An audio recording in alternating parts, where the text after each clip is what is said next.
Dios les bendiga, amados hermanos, en esta noche. Les saluda un servidor, el pastor José Manuel Suárez Torres, desde la iglesia Ministerios Viva la Familia de Cunduacán, Tabasco. Agradecemos al Señor su misericordia y esta noche vamos a continuar con el tema de la administración del alma. Hoy se encuentra ausente la hermana Olga Lidia. Ella se encuentra atendiendo a su mamá, ya que pues su mamita ha estado enferma, y les pido que estemos orando por ella. ¿Le parece? Oramos. Padre, en el nombre de Jesús, esta noche estamos agradeciéndote, Señor, la oportunidad que nos das de predicar tu palabra, de oírla, de atenderla. Enséñanos cada día más. Requerimos tu ayuda, requerimos tu fortaleza. Queremos, Señor, tu presencia en y con nosotros. Te rogamos por la vida de la hermana Olga Lidia, que está, Señor, allá en Huimanguillo con mi suegra. Te pedimos que pongas tu mano en ella, que obres poderosamente, Señor, en mi suegra de una manera especial. Tu palabra dice que llegaste a la casa de Pedro y viste a la suegra de postrada en cama, y tocaste su mano y la fiebre la dejó. Señor, pon tu mano, Señor, en el cuerpo de mi suegra y obra de una manera poderosa, de una manera perfecta, Señor. Dale una sanidad completa, total en su vida. En el nombre de Jesús. Amén. Bien, hermanos, ¿qué le parece este vasito chiquito?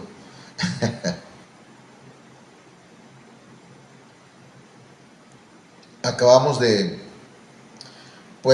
terminar el discipulado que llevamos los martes, los pastores, y agradecemos al Señor por la enseñanza que se nos ha estado dando. Una enseñanza preciosa. Todo lo que es palabra de Dios es hermoso. Hemos estado hablando de la administración del alma y ya dijimos que ministrar es asistir, servir, ayudar, socorrer, servir, también el servicio. Pero ya cuando se une la palabra administrar con la palabra alma, entonces estamos hablando de socorrer el corazón, socorrer la vida, socorrer a una persona en su vida espiritual o en su vida cristiana. También, hermanos, hablamos de la primer ministración que recibe el cristiano. La primer ministración es el bautismo en agua, porque en él el Señor perdona nuestros pecados. Ya le hemos conocido en el perdón de nuestros pecados, ya nos perdonó, pero aquí venimos públicamente reconociéndolo, y ahí se da o se hace efectivo los beneficios, el beneficio del perdón de los pecados, la libertad de la esclavitud, el debilitamiento del hombre viejo, la sepultura de nuestros pecados en lo profundo de la mar. Ahí resucitamos para andar en novedad de vida.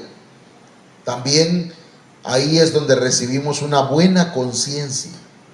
También aquí, hermanos, en el bautismo nos convertimos en discípulos y también participamos o participaremos de la resurrección si Cristo no viene antes que muramos.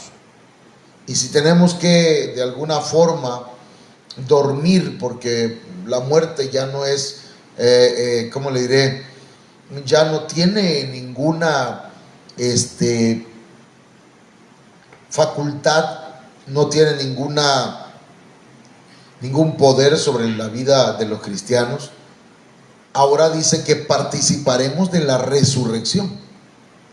Entonces, esos 8 beneficios nos dan el bautismo.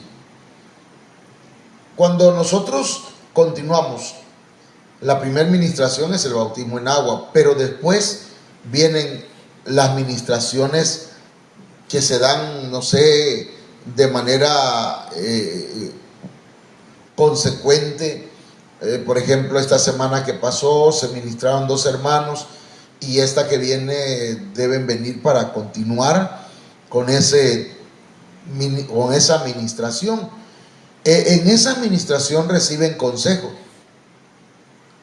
Y la palabra consejo significa plan, prudencia, acuerdo, consejo, designio y propósito. Entonces, esta es la forma como se ministra a una persona, pero también, hermanos, hablamos acerca de la administración o acerca de los... más bien, es una pregunta. ¿Pueden los demonios influenciar a un cristiano? Entonces, encontramos en la Biblia que sí pueden, aunque usted no lo crea. Bueno, me refiero a los que no están llevando el discipulado, ¿verdad?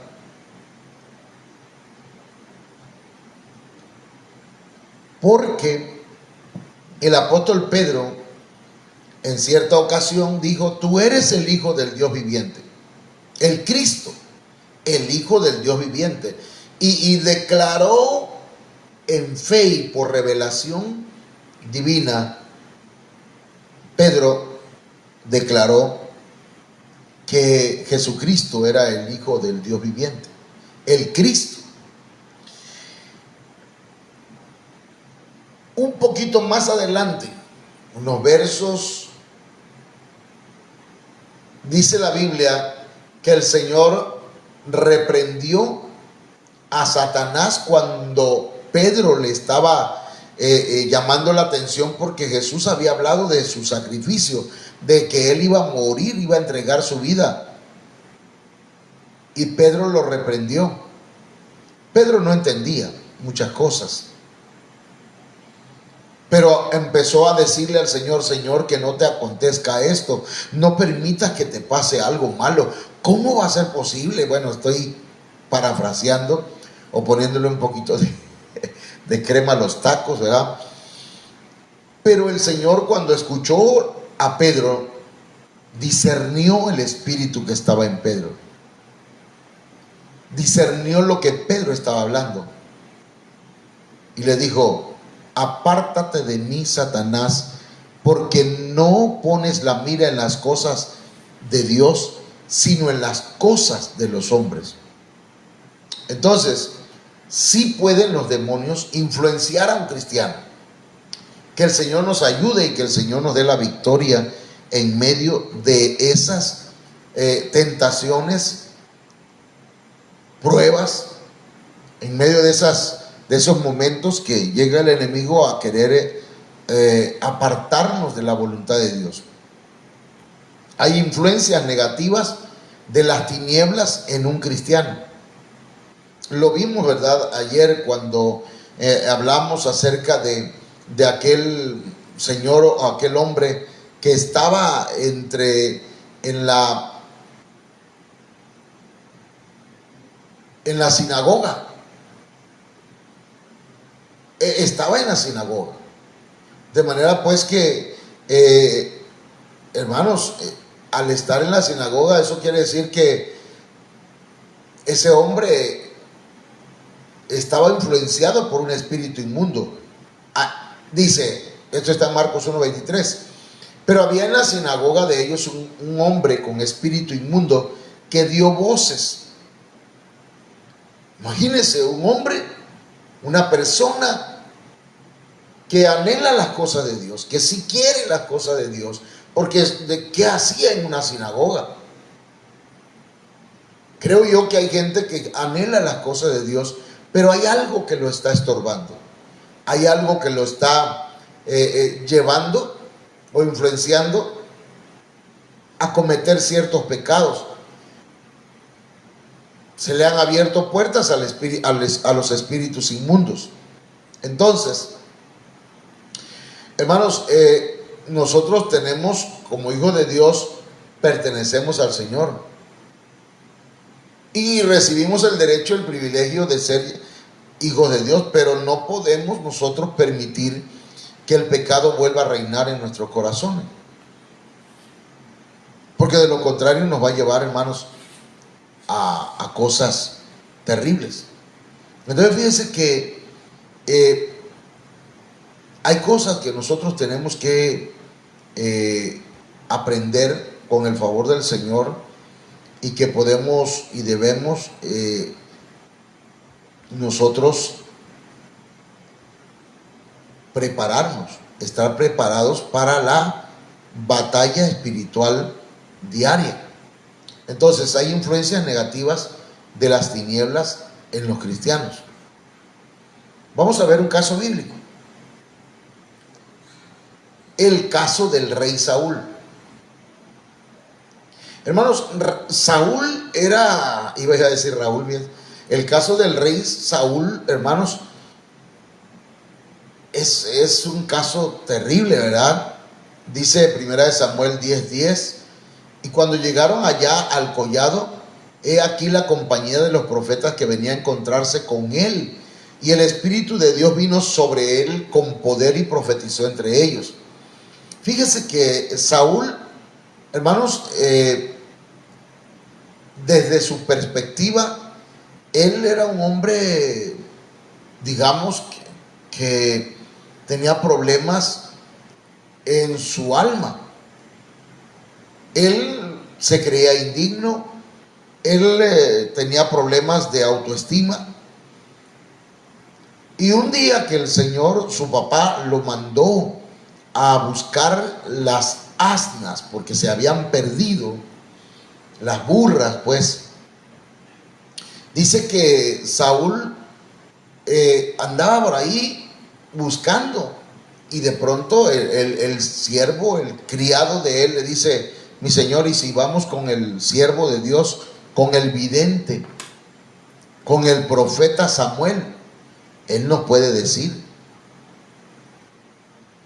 pero hay que llevarle una ofrenda, porque en ese tiempo para ir a consultar a Jehová había que llevarle una ofrenda al ministro, al sacerdote, al profeta. Entonces así se acostumbraba en ese tiempo, y obviamente cuando nos acercamos a Dios debemos acercarnos con una ofrenda. Entonces resulta que cuando llegan ahí y Samuel le da la palabra de que él era el próximo rey de Israel, o sea que Dios de alguna forma lo llevó hasta ese momento, y le dijo: cuando salgas de aquí te vas a topar con una compañía de profetas, y en esa compañía de profetas hay una unción, hay una atmósfera, y entonces en esa atmósfera el Espíritu de Dios vendrá sobre ti y profetizarás, y tu corazón va a ser mudado en otra persona, va a ser cambiado.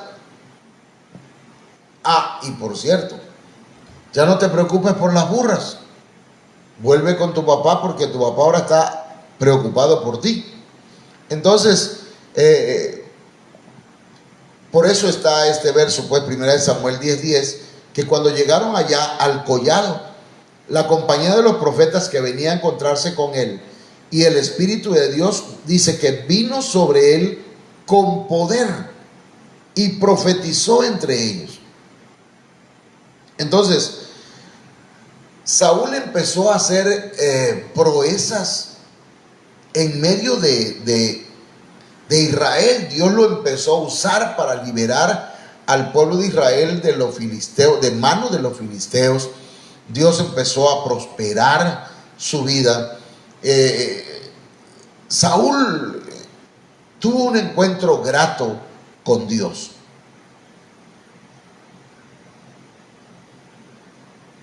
Pero dice la Biblia que en una ocasión le dijo Samuel: ve y destruye a Amalek, porque Dios traía pleito con Amalek, porque cuando el pueblo de Israel venía en el desierto o venía hacia la tierra prometida, Amalek atacó a Israel por la retaguardia. lo atacó a traición y sin piedad mató a los que venían desanimados, desalentados, enfermos. Mató a todos los que estaban débiles. Por eso Dios se airó contra Amalec y dijo que iba a raer de sobre la tierra a este pueblo llamado Amalec.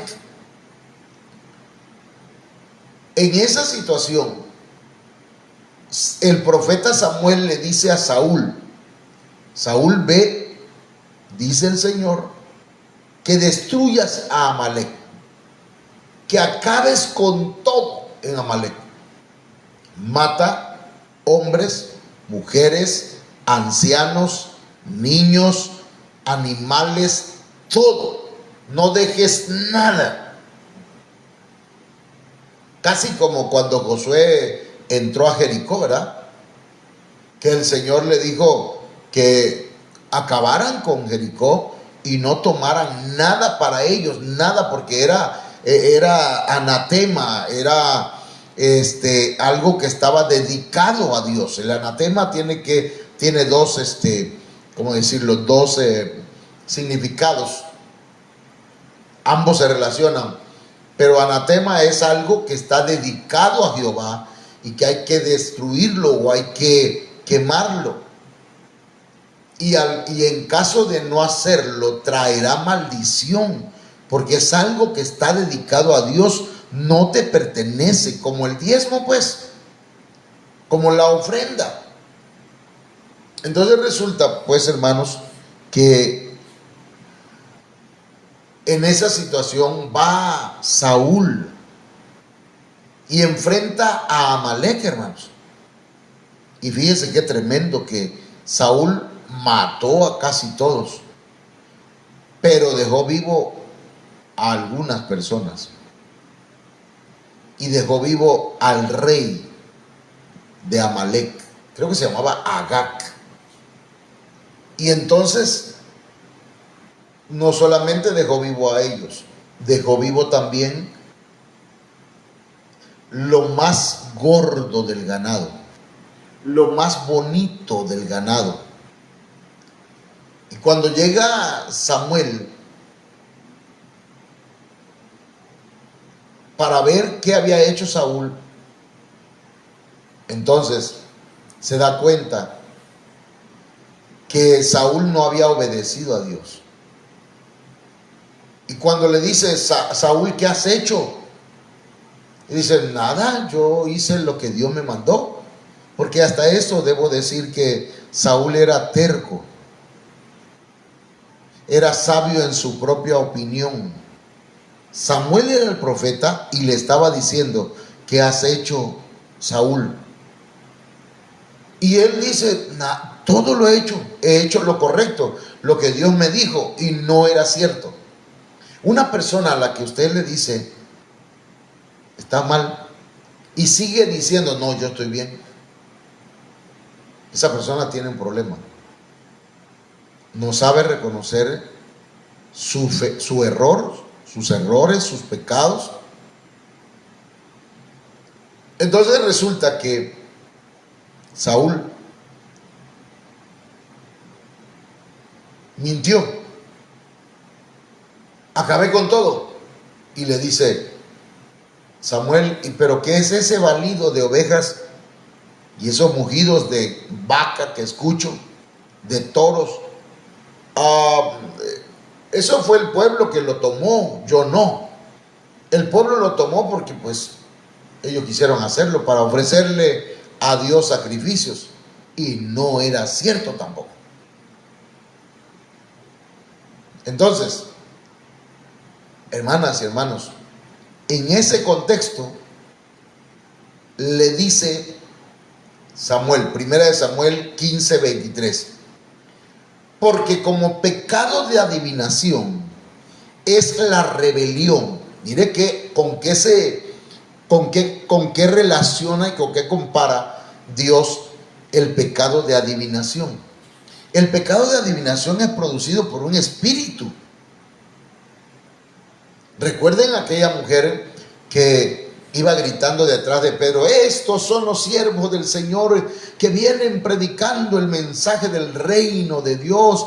Iba hablando pues aquella mujer, y era adivina, hasta que Pablo se enojó, y volteándola a ver, guiado por el Espíritu Santo, más bien no por un enojo, él le dijo: sal fuera de ella, vete.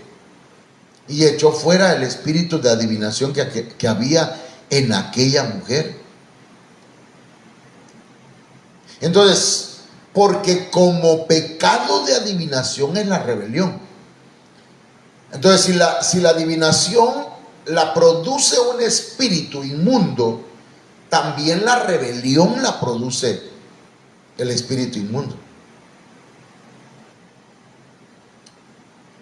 Pues yo no le voy a hacer caso al pastor, porque el pastor no piensa bien. Hermana, hermano, antes que usted llegara, ya usted llegó a sentarse en una silla, llegó a un lugar bonito, porque el Señor nos ha ido guiando. No hacemos cosas si el Señor no nos provee y no nos da para hacerlas. No sea rebelde. Yo recuerdo que habían hermanos que, bueno, no varios, un hermano que cuando yo iba a comenzar a construir empezó a decirme: ¿para qué vas a construir? ¿Por qué anda tan apurado, pastor? ¿Por qué quiere construir la iglesia? Estaban como cuando Nehemías estaba queriendo rehabilitar o levantar los muros de Jerusalén, y los enemigos, hermanos,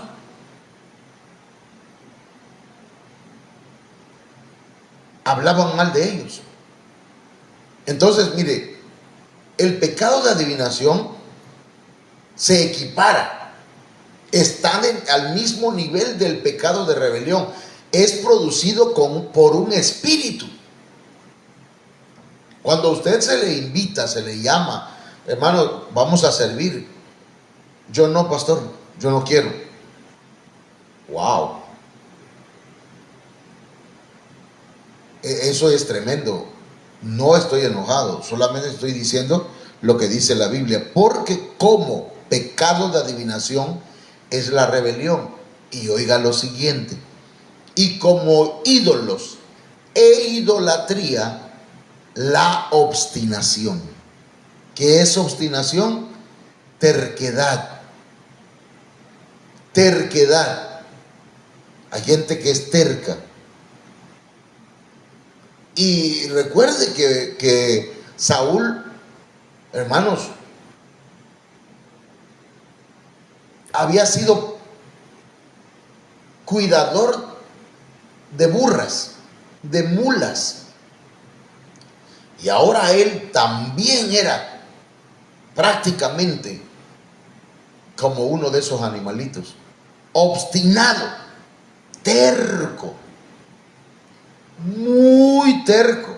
Ahí iba a decir mula, ¿verdad? Pero no, muy terco. Entonces, la idolatría es pecado ante Dios. Arrodillarse ante una estatua es pecado delante de Dios. Pero la terquedad también, hermanos. Yo he hablado con gente que es terca. Y yo sé que soy muy terco, mucho más para las cosas de Dios. Que no tengo que pedirle permiso si quieren o no. Pero hay gente terca. Y de alguna forma no tienen ninguna diferencia entre un idólatra con ellos, porque ellos son tercos. Entonces Samuel está diciendo esta palabra, no yo. Yo solamente le estoy leyendo y estoy dándole el sentido. Por cuanto tú desechaste la palabra de Jehová, por tu rebeldía, por tu terquedad, Él también te ha desechado para que no seas rey. Nosotros, dice la Biblia, que somos reyes y sacerdotes al servicio de Dios. Somos un reino de sacerdotes. Y hay quienes el Señor hermanos, de alguna forma, por cuanto somos rebeldes, tercos para lo malo, no para lo bueno, tercos para oponernos a la voluntad de Dios, rebeldes para no hacer la voluntad de Dios. Hace poco el Señor a mí me habló, ustedes, los hermanos de la iglesia, lo saben, lo que nos decía el pastor allá en diciembre. Dice el Señor, sé que eres terco. Y dice, y me agrada. Pero cuando está hablando de eso, yo lo estoy interpretando. Yo soy terco para lo bueno. Soy terco para la obra de Dios. Soy terco para, si no, no tuviéramos, hermanos, lo que tenemos. Porque hubo gente que no quería. Mejor que sigamos rentando, pastor. No tuve que pedirle ni un peso a nadie.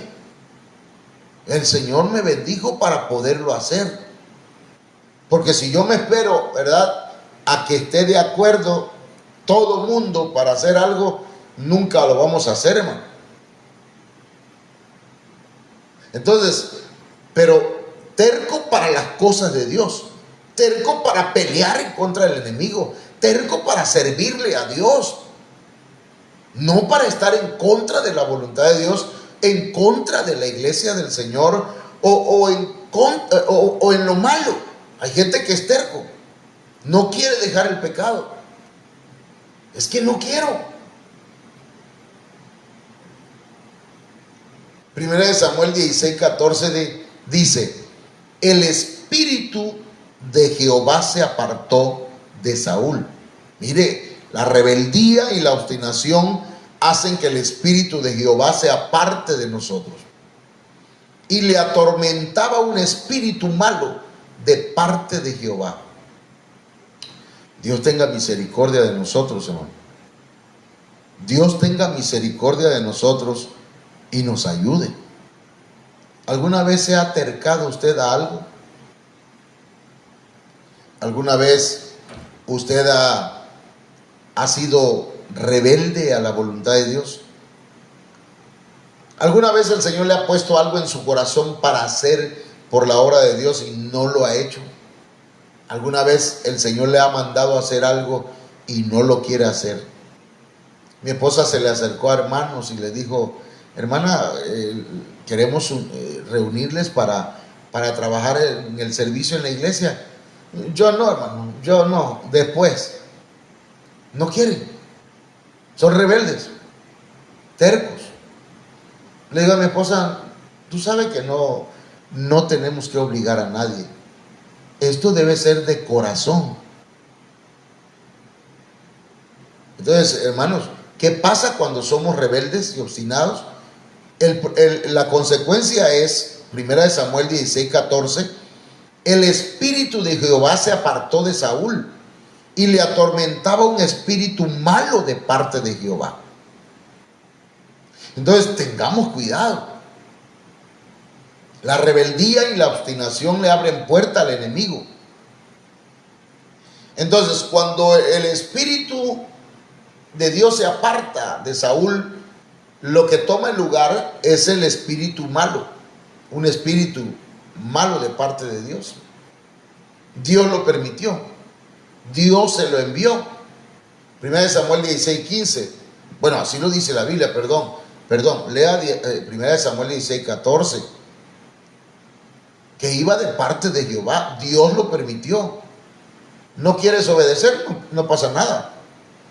¿Quieres seguir siendo terco? Está bien, te voy a ayudar. Te voy a dar un espíritu malo para que te ayude a que sigas siendo rebelde, seas más rebelde y seas más obstinado. No lo digo yo, lo dice aquí la palabra de Dios. Lea, entiéndalo y no se enoje. Primera de Samuel 16:15 dice, y los criados de Saúl le dijeron, he aquí ahora un espíritu malo de parte de Dios te atormenta. Dice el verso siguiente, diga pues nuestro Señor a tus siervos que están delante de ti, que busquen a alguno que sepa tocar el arpa, para que cuando esté sobre ti el espíritu malo de parte de Dios, él toque con su mano y tengas alivio. Mire la condición en la que estaba Saúl, hermano. Es triste.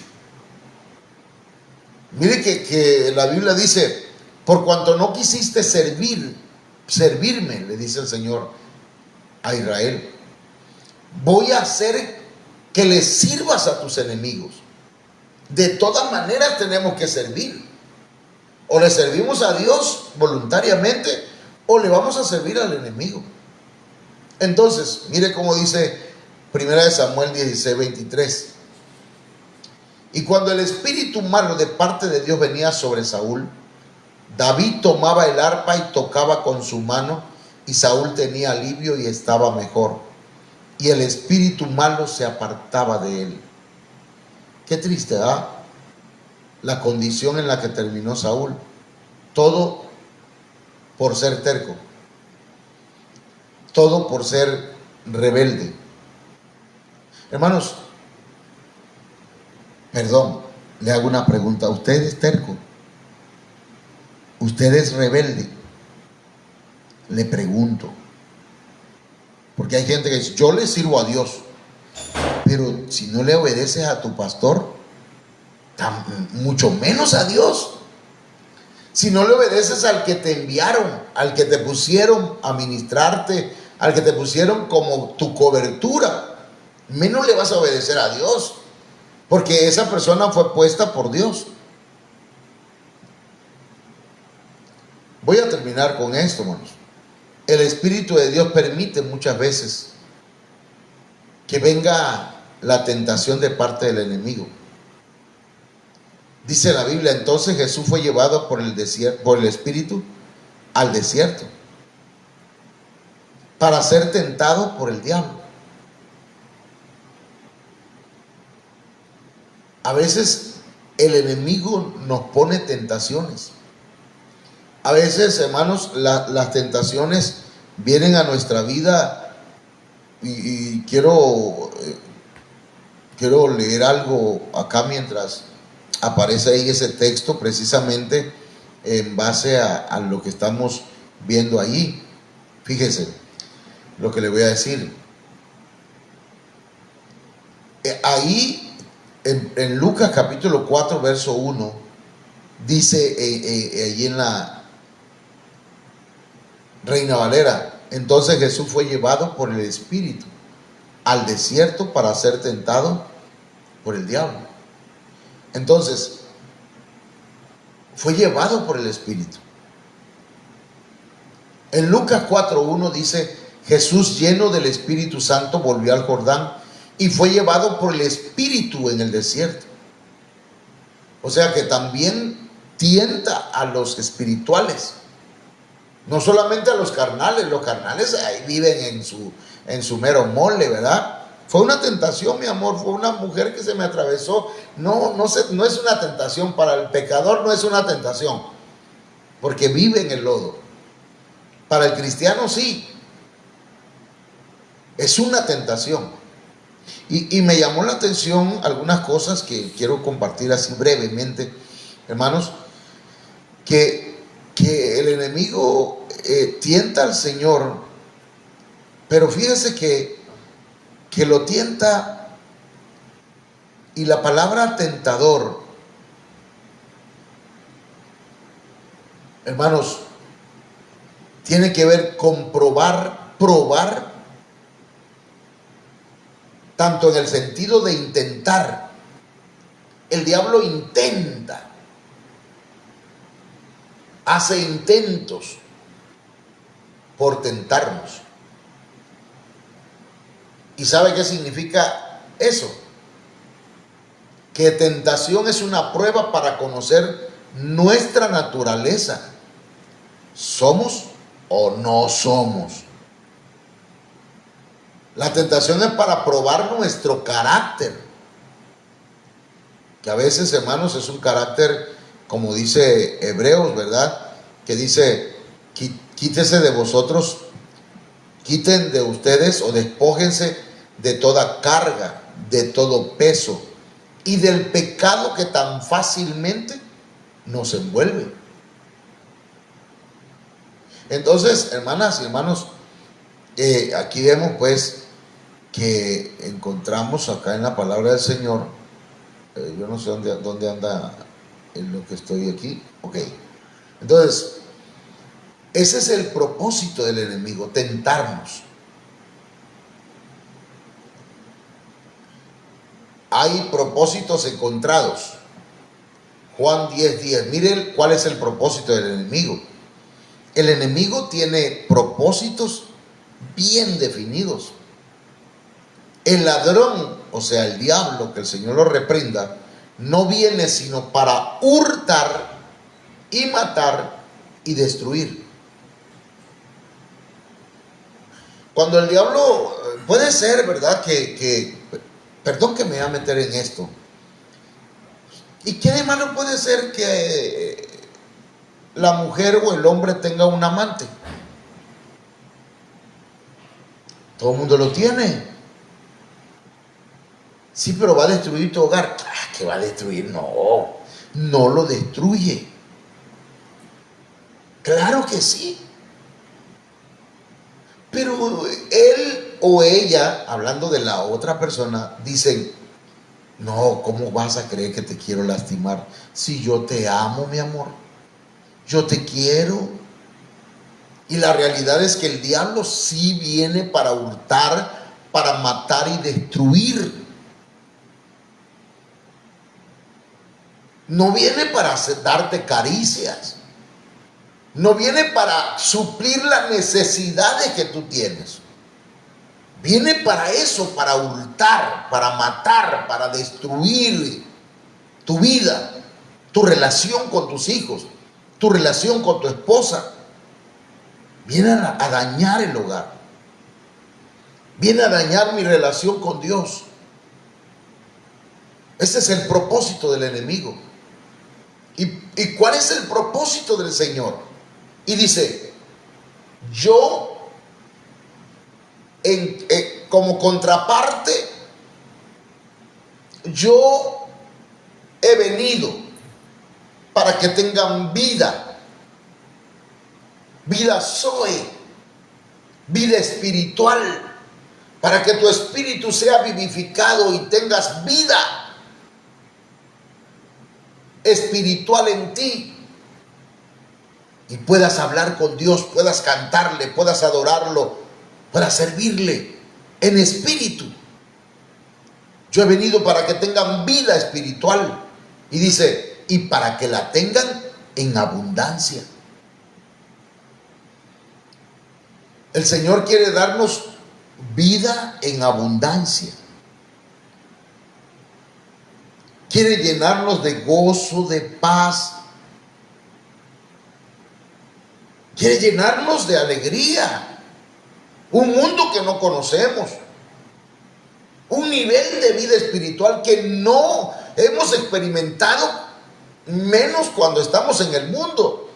Pero cuando aceptamos a Cristo decimos, wow, esta dimensión nunca la había yo vivido. Nunca había experimentado tanta paz. Nunca había experimentado tanto amor, tanta dicha. Le aseguro que todo lo que ha vivido en el mundo no se compara con lo que venimos a vivir en el camino del Señor. Esto es maravilloso, esto es grandioso, esto es la felicidad, hermanos. Es vida en abundancia. Por eso, pues, debemos tener cuidado y debemos pedir al Señor que nos dé la victoria. El Señor nos ayude, hermanos, y nos ministre el alma. Usted y yo necesitamos ser ministrados. Necesitamos pasar a administración, ir a consejería. Decir, pastor, necesito ministración. Me estoy volviendo terco. Me estoy volviendo rebelde. Pastor, ministreme. Me estoy portando mal. No debo obrar así. Usted y yo necesitamos acercarnos a Dios, dejarnos ministrar. Debemos dejarnos ministrar. Que el Señor nos ayude, hermanos. Oramos. Padre, en el nombre de Jesucristo, esta noche, Señor, agradecemos la misericordia que nos tienes. El amor, el perdón, tu gracia, Padre. Perdóname y perdona a cada hermano y cada hermana que de alguna forma te ha fallado o que te hemos fallado. Limpia nuestro corazón. Sella las puertas en nuestra vida, en nuestra alma. Las puertas que hay en nuestros sentidos, con la sangre poderosa de Jesucristo.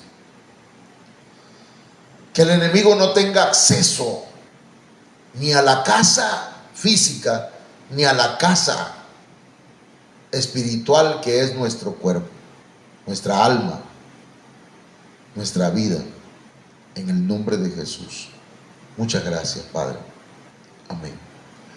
No sé, ¿verdad?, quienes estén conectados. Hoy no está la hermana Olga Lidia, pero agradezco a Dios porque sé que usted se ha conectado ahí. Sé que pues ha apartado un tiempo para escuchar la palabra de Dios. Procure, hermanos, escucha este consejo. El consejo que yo le doy no es porque Popeye el marino soy. El consejo que yo le doy es por su beneficio, por su bien. Le invito a que escuche los mensajes que hemos predicado, ¿verdad? Porque escuchando este mensaje sin tener el contexto de los otros mensajes, podemos no entender lo que se predica. Yo le invito para que se acerque a Dios, para que le diga: Señor, porque yo sé que usted le ha dicho, yo voy a servirte, pero no lo ha estado haciendo. Entonces le invito, pues, hermana, hermano, a que se una, no que se divida, únase. El Señor nos va a traer victoria. Amén.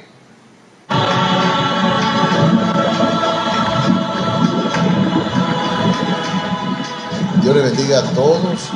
Recuerden que mañana a las 5:30 de la tarde tenemos servicio aquí presencial. Esperamos, así que esperamos que usted llegue a tiempo. Dios le bendiga.